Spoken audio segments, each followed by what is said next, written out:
Kehadiran relawan paliatif Kristus Raja di awal tahun 2017 bertujuan memberikan pelayanan dalam hal kesehatan bagi umat gereja paroki Kristus Raja dan masyarakat sekitar gereja yang membutuhkan. Kegiatan tersebut dikhususkan bagi mereka yang lansia dan berkebutuhan khusus. Dan saat ini, relawan paliatif menginjak tahun yang kelima pada 11 Februari 2022. Di usia HUT yang kelima ini, relawan paliatif Kristus Raja semakin solid dan peduli terhadap sesama, yakni para pasien. Bagaimana kesan, suka, dan duka mereka? Berikut perbincangan kami dengan para pengurus. Shalom pemirsa, kembali lagi di Reportase KR bersama saya Angel.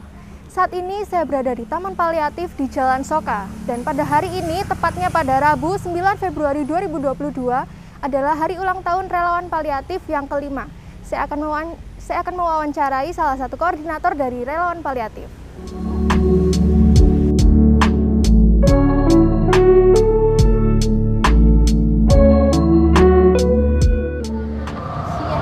Selamat siang.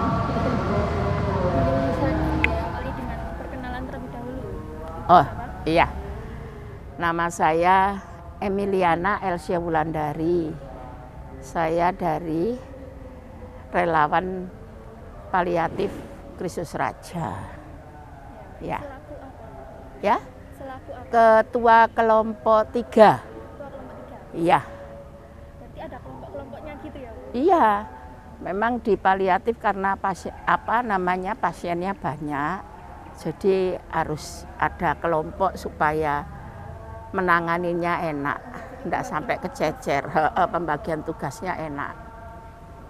Nah, awalnya ini Ibu kenapa kok ingin bergabung dengan tim relawan paliatif? Ya, gini, memang saya dari awal itu setelah anak saya dulu memang sengsara, Mbak. Sing anak sakit, apa itu sudah merasakan. Jadi setelah memang saya sudah berjanji, setelah anak saya nanti sudah lulus dan bekerja, saya akan kerja, maksudnya kerja relawan di gereja atau apa, karena saya ingin membantu. Jangan sampai ya orang-orang seperti apa yang saya dulu alami. Itu loh. Pengalaman. Iya, karena pengalaman. Ya dulu, terus terang aja dulu, suami saya kecelakaan aja 3 bulan di RKZ. Itu yang membuat tergerak melihat banyak orang yang sakit. Itu aja. Karena saya memang ya kayak Nasar ya. Pokoknya setelah ini saya beres semua urusan dan saya sudah lepas. Ya memang sih cari makan sih, cari rezeki, tapi sudah tidak full ya, karena anak saya kan sudah lulus, sudah bekerja, dan saya merasa itu kerjanya sudah ya untuk mereka itu sudah cukup lah. Jadi Ibu melayani? Iya, dia melayani dari dulu. Kalau boleh tahu sudah bergabung dengan relawan paliatif ini berapa lama? Sejak paliatif KR terbentuk. Jadi tanggal 11 gitu ya? Iya. Tanggal 11 Februari. Iya, saya lupa. Bergabung. Ya, jadi sebelum terbentuk itu Bu Bambang tanya, ayo Bu Emil ikut. Oh baik, saya ikut. Saya dan suami saya. Tapi karena suami saya kan, kita harus bagi tugas. Waktu itu suami saya kan AI. Kadang kalau ada orang meninggal, dia yang makamkan. Ini jadi waktu itu kan repot-repotnya ya, ya sudah bagi tugas, karena saya juga punya cucu, jadi harus gantian yang jemput apa di salah satu. Akhirnya ya sudah, suami saya kamu aja yang terus, aku yang lepas. Melayani gitu ya? Iya. Relawan paliatif ini sudah menginjak umur yang kelima ya? Iya, yang kelima. Ada suka dukanya dalam tim apa? Ya, sukanya itu ya seneng ya, saya memang orangnya itu apa ya, senengnya itu kesana kemari. Jadi saya itu memang aktif Kalau di rumah terus terang aja stres saya ini. Stres. Jadi aku itu seneng sekali. Jadi kalau waktunya kunjungan itu seneng. Ya memang suka dukanya itu kadang itu berbenturan. Ya. Karena saya kan di gereja juga gabung juga di PKKS. Jadi dulu itu memang sebelum pandemi kalau ada orang meninggal yang di rumah loh, itu maksudnya yang orang yang biasa, kalau orang mampu gampang, adiasa punya pekerjaan. Jadi kalau yang di rumah-rumah itu saya yang memandikan. Dan kebetulan dulu itu seringnya itu bukan hanya di KR toh, jadi kadang dipanggil yang dari Ngage, dari Roh Kudus, pokoknya yang tahu gitu langsung manggil. Oke lah, saya nggak apa-apa. Iya. Terus setelah pandemi itu apa ya, was-wasnya itu kan waktu itu musim benar-benar COVID yang mulai muncul meningkat. Terus sama anak saya juga nggak boleh. Terus kebetulan tahun 2019 itu saya sendiri yang kena COVID. Dan bergantian, satu rumah itu 7 orang itu gantian. Jadi selang 3 hari satunya terus. Itu bergantian, itu tambah rasanya itu gini ya. Terus anak saya bilang, sudah mulai ini mama jangan memandikan jenazah dulu, dipending dulu, nanti kan ada waktunya. Oke. Jadi waktu itu walaupun ada COVID, tapi yang ini yang saya lihat memang dia sakitnya bukan ini, saya masih bisa. Itu kalau anak saya sudah kerja saya berani, tapi kalau anak saya masih di rumah enggak berani. Mama kalau mandikan jenazah enggak usah pulang. Dilarang keras. Iya. Itu.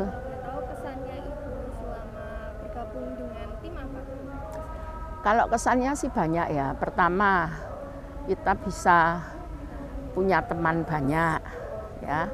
Kedua, terus orang sakit gini nih, aduh, daripada saya yang sakit lebih baik saya menghibur lah. Karena kalau lihat orang yang sakit itu rasanya, aduh, ngenes ya. Jadi ngenes bener. Karena saya dulu juga pernah kecelakaan tahun 2005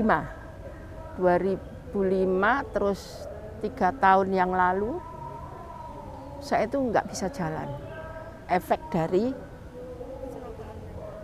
kecelakaan itu sing membuat saya HNP, jadi kayak saraf kecepit itu sehingga saya nggak bisa jalan 3 bulan, sengsara betul.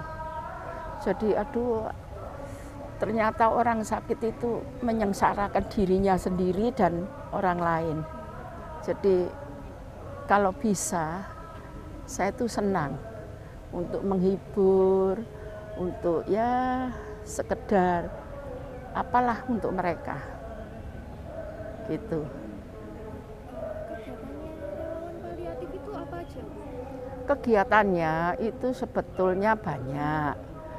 Tetapi setelah pandemi ini kita hanya memantau 1-2 memantau via telepon atau WA. Tetapi ada juga yang langsung kita beri, karena setiap bulan itu kita ada pembagian susu, terus kadang sembako, kadang ada donatur kue, kadang ada donatur ayam goreng atau apa gitu. Terus setiap Natal itu kita selalu memberi bingkisan, entah itu apa, spray atau selimut atau termos, lihat kebutuhan mereka. Gitu. Ya, karena di paliatif ini memang karena ada yayasan itu juga membantu, terus kebetulan Bu Bambang itu sebagai ketuanya. Jadi kita ini apa yang dia oh ini bulan ini ada donatur sembako sebenarnya kue ya kita langsung bagi gitu. Tapi memang ada beberapa pasien yang kita selalu datangi karena kita memberikan susu. Kadang juga sama Dokter Yulia, dia juga memonitor kesehatannya daripada pasien itu. Jadi yang memang benar-benar ini urgen, kita mesti konsultasi sama Dokter Yulia. Ini ada bantuan dari banyak pihak. Iya, banyak pihak. Karena kalau nggak gitu kan juga nggak mungkin jalannya. Ya memang kita terima kasih sekali karena banyak donatur yang mau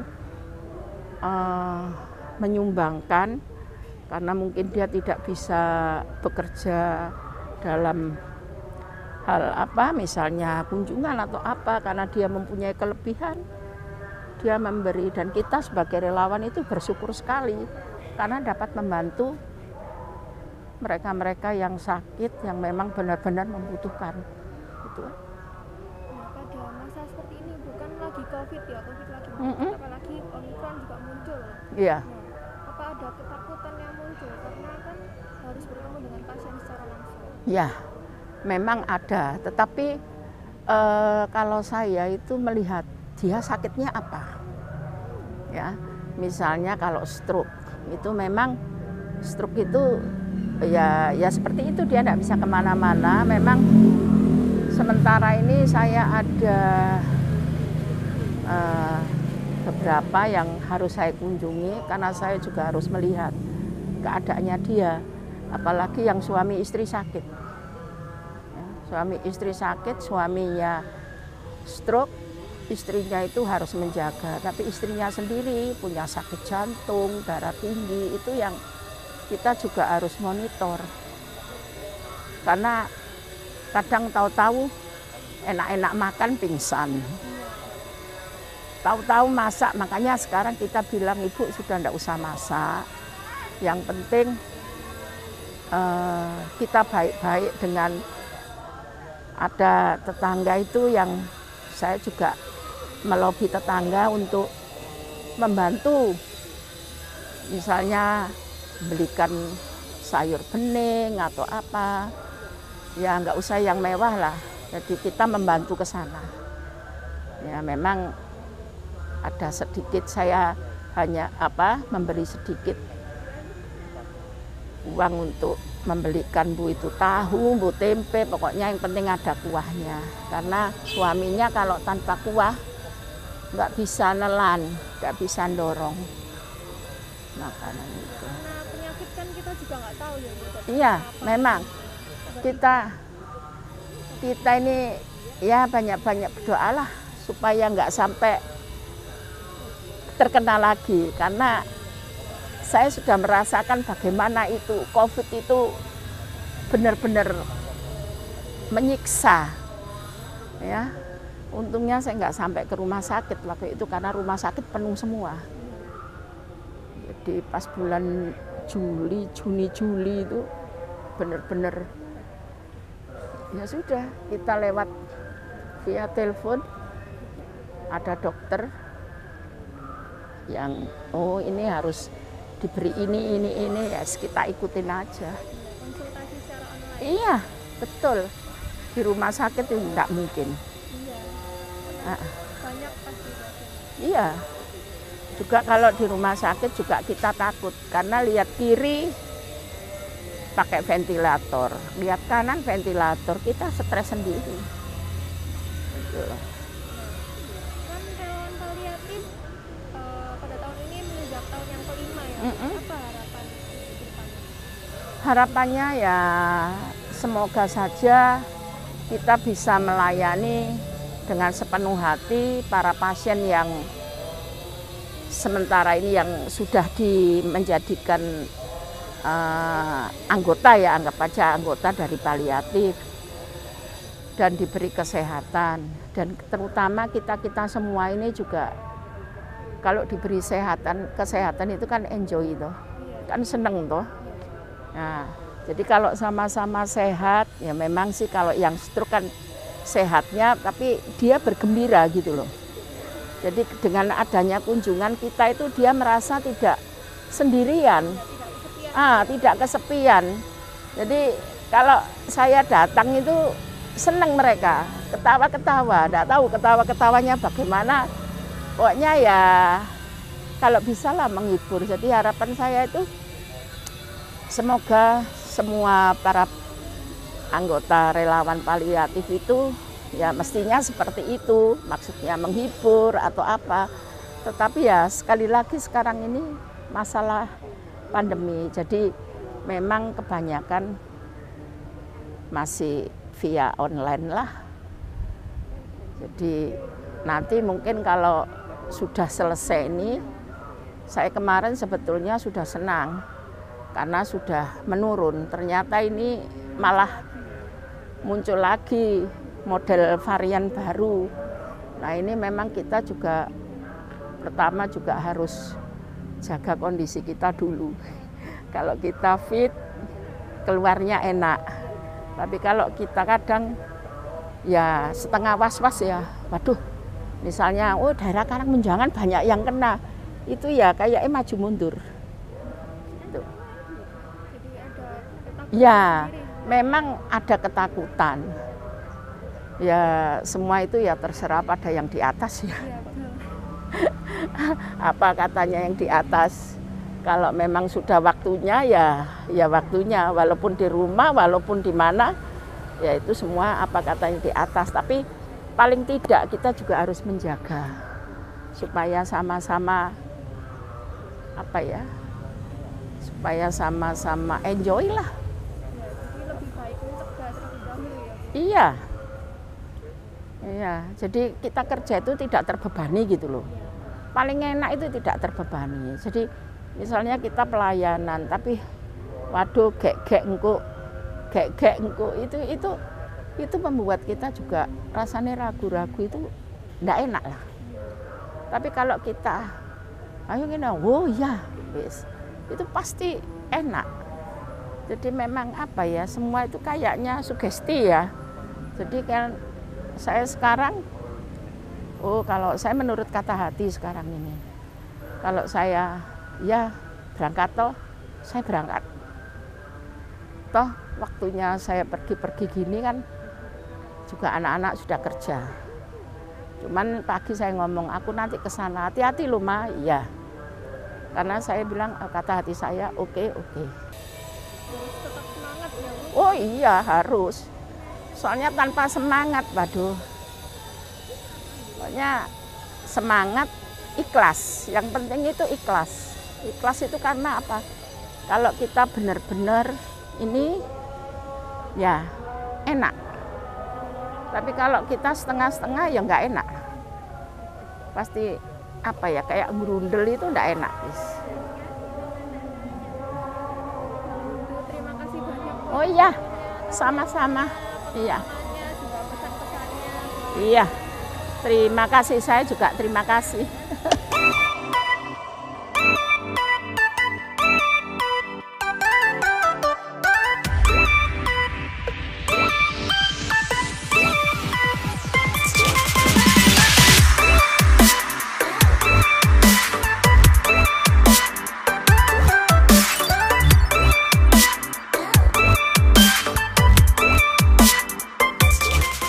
Selamat pagi Ibu. Selamat pagi, Angela ya. Angel. Kalau saya Angel, kalau Ibu siapa? Saya panggilan umum di gereja itu Ibu Bambang. Ibu Bambang. Iya, jadi saya begitulah lebih familiarnya ya.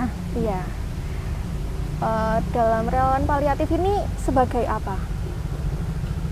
Saya kebetulan diminta oleh teman-teman menjadi koordinator dari relawan paliatif Kristus Raja. Oh, jadi koordinatornya relawan paliatif. Iya. Pastikan banyak suka duka yang Ibu alami ya selama menjadi koordinator, selama bergabung dengan tim. Nah, kalau boleh tahu apa saja suka dukanya? Ya, memang ini kami menginjak sudah kurang 2 hari ini, sudah 5 tahun ya kami menjadi relawan ini, jadi satu tim.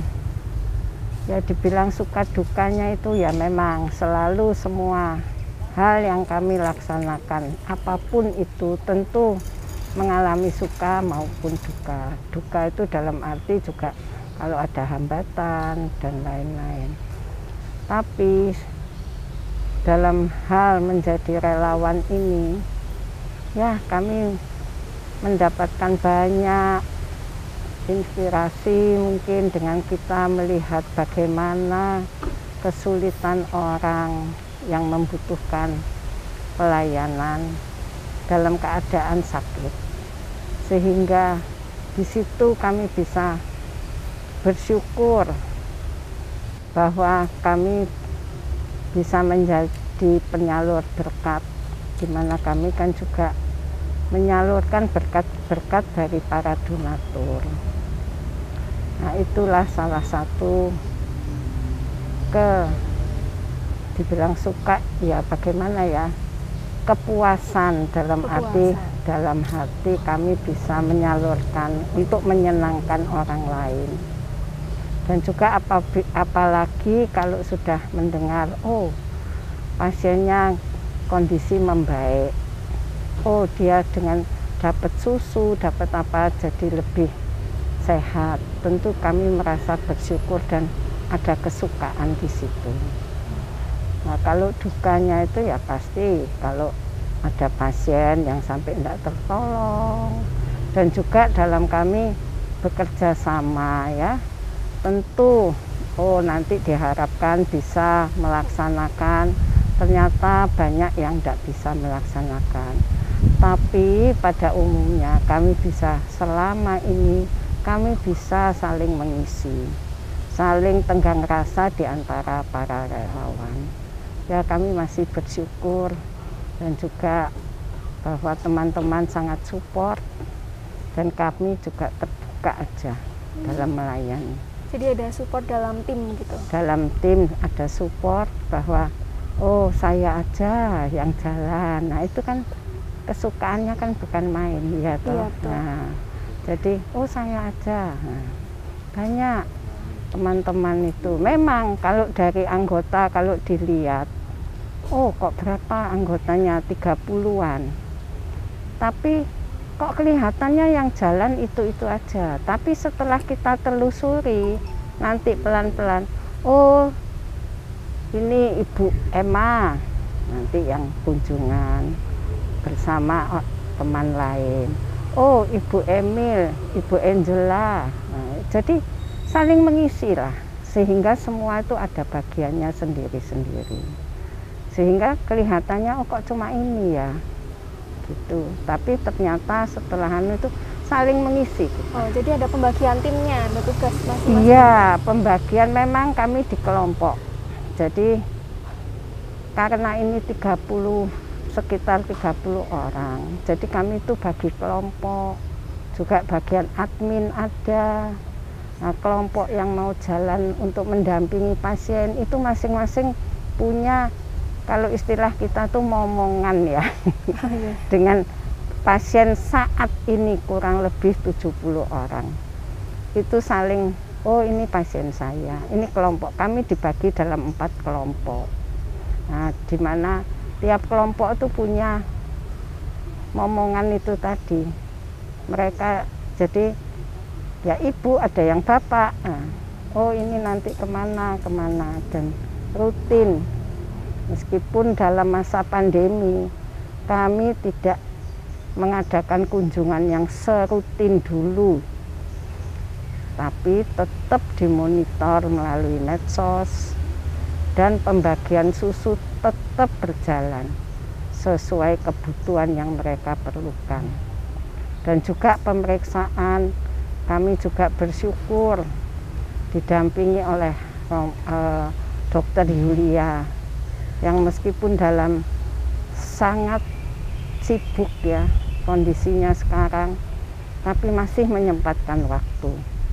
Jadi bisa bekerja sama dan sangat memperhatikan keadaan pasien-pasien, dan juga dari Rumah Sakit Dr. Sutomo bila hal itu memang sudah mereka harus saling, kami kan memang di bawah pengawasan sama Dr. Sutomo. Jadi kalau ada pasien yang membutuhkan pengobatan tindak lanjut, ya kami kirim ke sana, dan kami juga ada komunikasi timbal balik yang baik, dan itu khusus untuk pasien kanker.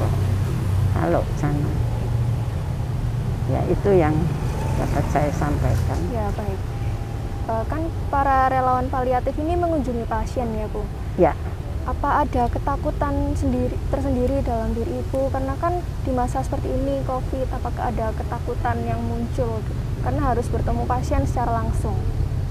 Nah, itulah kebesaran jiwa mereka ya.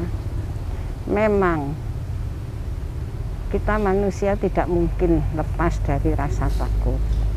Tapi dengan arahan dari pemerintah yang harus menjaga protokol kesehatan dengan ketat, itu kami laksanakan. Dan saya juga selalu menghimbau kepada teman-teman supaya protokol ketat itu sangat dijaga. Jadi ya itu kebesaran jiwa lah. Kebesaran jiwa. Ya, jadi bahwa kunjungan masih tetap, dan juga ya itu tadi kita gunakan alat komunikasi medsos ini sebaik mungkin, dan laporan pun kalau dulu kita biasanya rutin sebulan sekali kumpul, selama pandemi kita tidak ada kumpul untuk rapat, untuk apa-apa tidak ada. Memang saya meniadakan itu ya, bukan menjaga, jangan sampai nanti kita kesalahan protokol dan lain-lain. Jadi tetap lewat medsos, laporan kunjungan tiap hari ada aja. Nah, dari situ nanti kita bahas bersama bagaimana.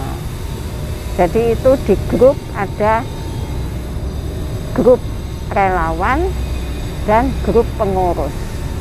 Nah, yaitu jadi kita kerjakan, kita laksanakan semaksimal mungkin. Jadi memanfaatkan teknologi dengan sangat baik gitu. Ya begitulah, meskipun kami ini sudah banyak yang sudah usur ya. jadi tapi kami juga belajar sebisanya. Kalau enggak ya saling tanya bagaimana. Ya. Tadi saya dengar sebelum pandemi itu ada pertemuan rutin. Nah, itu pertemuan rutinnya setiap minggu sekali atau sebulan sekali atau bagaimana? Yang pasti sebulan sekali. Sebulan sekali. Ya. Lalu dari hasil kunjungan yang dilaksanakan seminggu sekali. Karena ada 4 kelompok, sehingga tiap kelompok itu kebagian 1 kali untuk kunjungan. Kepada siapa? Bila perlu 2 kali. Dan setelah kami mendapat pinjam pakai mobil paliatif yang diberikan oleh Yayasan Paliatif Surabaya, itu sangat membantu, sehingga teman-teman relawan tidak perlu naik kendaraan sendiri. Tadinya kan pakai motor sendiri, tapi ya ini kembali lagi terhalang pandemi, tidak berani keluar. Iya. Tapi ya itu sebelumnya itu sempat kita tiap minggu, seminggu sekali, 2 kali mengunjungi teman-teman tuh naik mobil itu, dan juga mengantar bila perlu, mengantar pasien yang membutuhkan, karena itu berupa mobil kursi roda. Ya itu. Oke, baik. Nah, terus saya juga mau tahu apa sih keinginan Ibu awalnya kok mau gitu bergabung dengan relawan paliatif? awalnya itu paliatif ini kan memang sampai sekarang pun banyak orang yang kurang mengenal, begitu pun saya. Nah, tapi yaitu dengan lahirnya ada taman paliatif di sini yang kebetulan adalah juga masuk di dalam lingkungan gereja kita. Lalu ajakan teman-teman saya dari Yayasan Paliatif, dari Rumah Sakit Dr. Sutomo pada waktu ini. Di situ saya diajak untuk bergabung. Tapi saya juga mikir, oh ya, bagaimana baiknya mungkin ada teman-teman yang mau gitu loh. Nah, ternyata kok ya itu ya, tuntunan Tuhan, misteri dari Tuhan, sehingga semua pada tergerak. Sehingga pada waktu saya mengutarakan hal ini kepada tim dari Rumah Sakit Dr. Sutomo, kok oh silahkan, karena saya menganggap kok seperti juga sama ya, ini kunjungan, melihat orang sakit. Dan itu saya kira di gereja Katolik kan juga sudah lewat kelompok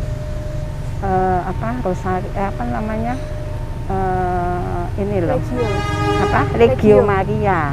Nah, hanya bedanya ini kan ada pengawasan penyakitnya, di mana hal itu yang memang sangat dibutuhkan. Ya memang doa juga dibutuhkan. Nah, sehingga itu kan bisa bergabung ya, bersinergi, sehingga kita bisa memberikan pelayanan kepada orang yang membutuhkan. Baik, jadi panggilan Tuhan yang membuat Ibu tergerak untuk melayani sama pasien gitu ya. Jadi Ibu mau bergabung dalam tim. Iya, dan saya kok juga mengajak teman-teman kok juga mendapat sambutan ya, teman-teman dari gereja ya. Nah, nah, pada relawan paliatif kan menginjak yang tahun kelima ya Bu? Iya, jadi kami lahir di hari orang sakit sedunia ya. Nah, waktu itu saya sowan ke Romo Satbudianto, mengatakan apakah kami diizinkan untuk ini ada saya menjelaskan ini ada kelompok paliatif, bagaimana kalau kami melayani di gereja, kami disambut dengan baik oleh Romo Sat, dan silahkan lalu diarahkan untuk dibentuk pada tanggal 11 Februari. Dan nanti tanggal 11 Februari ini kami sudah menginjak tahun yang kelima. Jadi usia kami 5 tahun di sini. Iya. Sangat lama. Wah, ya. Lama, dibilang lama, kelihatannya kok lama ya, tapi kok juga enggak terasa ya. Iya, enggak terasa karena kan juga melayani. Iya, dan kami juga melayani ini bukan khusus umat Katolik aja. Jadi juga untuk masyarakat umum, dan juga tidak khusus di Surabaya. Pasien kami ada di Bojonegoro, ada di Kediri, ada, di mana tentunya juga jangkauan itu yang yang kami bisa lah gitu. Karena kalau di Malang kan ada paliatif, ini juga ada di Batu, di Rumah Sakit Baptis. Nah, itu juga tim paliatifnya sana. Nah, jadi sehingga kalau gitu kita ya kerjasama. Kadang-kadang mereka ngasih kita pasien, oh ini ada di Surabaya, mereka tidak jangkau. Oh ini ada di Malang, kami serahkan kepada mereka. Jadi itu yang membuat saya tertarik, karena ternyata tidak hanya orang Katolik, tidak hanya dari kota Surabaya, tapi juga non Katolik dan juga dari luar kota Surabaya. Jadi para relawan dari berbagai kota sangat bekerja sama. Iya, betul. Jadi itu yang terjadi, dan itu juga pada awalnya kita juga tidak membayangkan Jadi betul-betul kita ini jalan sesuai arahan yang kita dapat. Dulu kan awalnya itu ada pelatihan dari Dr. Sutomo. Ya sudahlah, dengan dasar kita ini ya ini orang Surabaya kan, bondo nekat ya. Yang penting tujuan kita mulia, itu aja. Rencananya begitu, tapi ya ternyata juga banyak teman-teman yang berhati begitu. Kalau tujuan kita mulia pasti Tuhan senantiasa membantu. Betul, itu yang saya yakini selalu ya. Lalu harapan dan juga pesan Ibu untuk relawan paliatif ke depannya seperti apa? Ya kami terutama saya mengharapkan dari teman-teman bisa lebih bekerja sama, juga kita bisa melayani dengan lebih baik ya. Dan tentunya juga saya jangan sampai terus-terus kok cuma mengandalkan saya sebagai koordinator.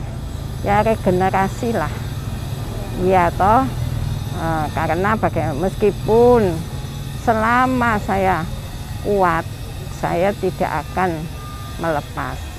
Tetapi tentunya sebagai koordinator dan lain-lain tentunya harus regenerasi, ya toh. Nah, dan juga di sini saya sampaikan bahwa semua ini seperti tadi dikatakan tuntunan Tuhan itu sangat benar. Karena apa? Untuk pelayanan tidak mungkin. Kita memang doa itu nomor satu. Kedua, kita tadi mau berhati mulia. Nah, tapi jangan lupa kita juga membutuhkan toh. Kalau fasilitas itu mungkin di gereja, lalu di rumah sakit,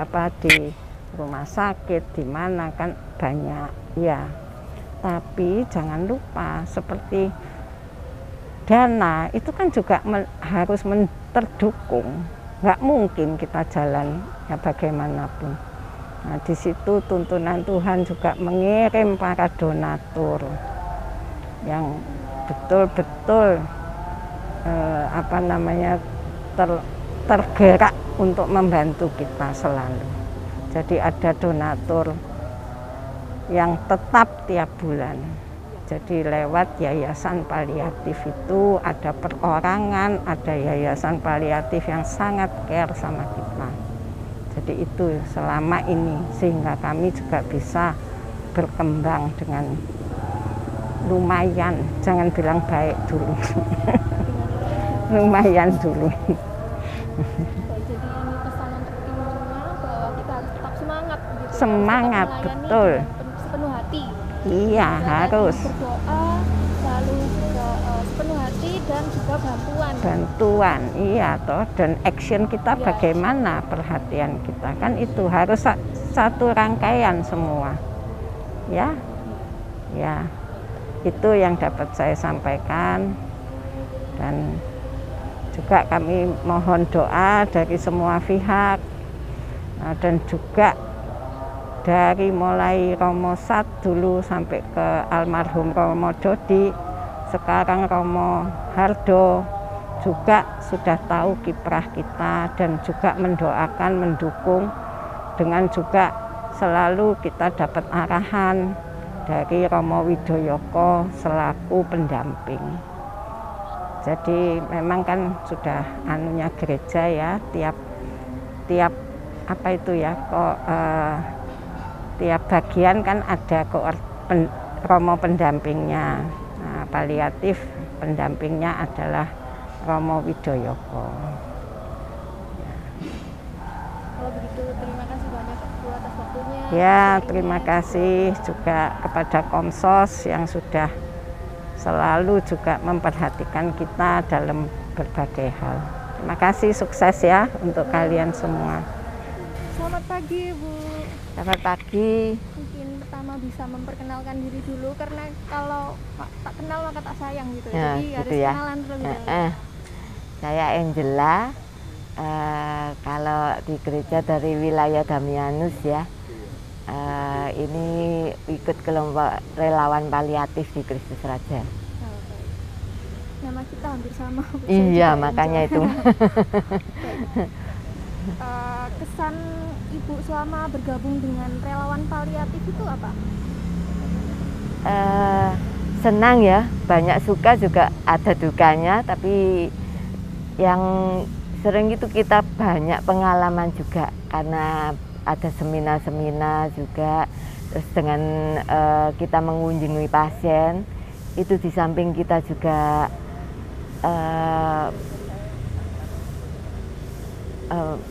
kita mengunjungi pasien bukan cuma sedih melihat mereka sakit ya, tapi kita mendapat pengalaman dan juga hikmah dari keadaan mereka itu. Oh, berarti ada suka dan juga duka dan semuanya seimbang juga. Iya, ada pengalaman yang bisa didapat. Iya, banyak pengalaman yang bisa kita dapatkan dari situ. Baik. Nah, tadi saya dengar bertemu dengan pasien. Di Iya. masa sekarang ini apakah ada ketakutan karena kan harus bertemu dengan pasien secara langsung gitu? Apa ada ketakutan? Kalau saya pribadi sih enggak takut ya. Itu prinsip saya, kalau kita berbuat kebaikan, kita nggak mungkin menerima suatu keburukan. Kalau ada kebaikan nggak mungkin mendapat keburukan. Iya. Lalu harapan Ibu untuk pada tahun kelima ini kan relawan paliatif ulang tahun yang Iya. kelima pada hari ini. Iya. Nah, harapan untuk kedepannya seperti apa?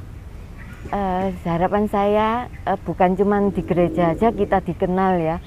Harapan saya di masyarakat juga, di tempat yang lebih luas bisa dikenal, supaya lebih banyak juga pasien yang kita dapatkan. Dengan begitu kita lebih banyak menolong orang yang butuh bantuan gitu. Bisa melayani orang lebih banyak. Iya. Dan awalnya itu Ibu ingin bergabung dengan relawan paliatif itu kenapa kok mau bergabung? Karena saya melihat ya dalam keluarga itu juga ada beberapa yang sakit kanker ya. Jadi saya melihat itu betapa kasihan kalau orang nggak mendapatkan penanganan ataupun setidak-tidaknya teman untuk curhat gitu. Jadi dari situ saya berpikir alangkah baiknya kalau kita bisa menghibur orang meskipun tidak bisa menolong secara medis ya. Paling tidak kita bisa mendampingi mereka supaya mereka bisa lebih tenang dan lebih ada teman yang mau menerima curhat mereka gitu. Jadi hatinya tergerak seperti itu melihat Iya. pasien. Iya. Kalau boleh tahu kegiatannya para relawan itu apa aja? Kita mengunjungi pasien, terus memberi mereka bantuan susu atau pampers, atau kadang ada donatur yang memberi berkat seperti makanan atau apa itu, beras atau sembako gitu. Jadi kita menyalurkan gitu. Di samping kalau kita mengunjungi pasien itu juga kita ini kalau kita kan harus tahu juga pasien ini riwayatnya itu gimana, kita juga mengikuti perkembangan mereka gitu, sakitnya itu gimana, atau walaupun ada yang memang sakitnya berat dan tidak tertolong itu banyak juga, tapi setidaknya mereka meninggalnya itu dengan rasa bahagia karena mereka ada teman gitu. Jadi menyalurkan bantuan, mendoakan, lalu Iya. juga tidak ada rasa takut dalam diri karena tergerak itu tadi. Iya. Kalau begitu terima kasih banyak atas waktunya Ibu. Sama-sama, terima kasih. Sekian liputan dari kami dengan saya Angel, kameramen Tian dan juga Max, reportase Komsar Sky.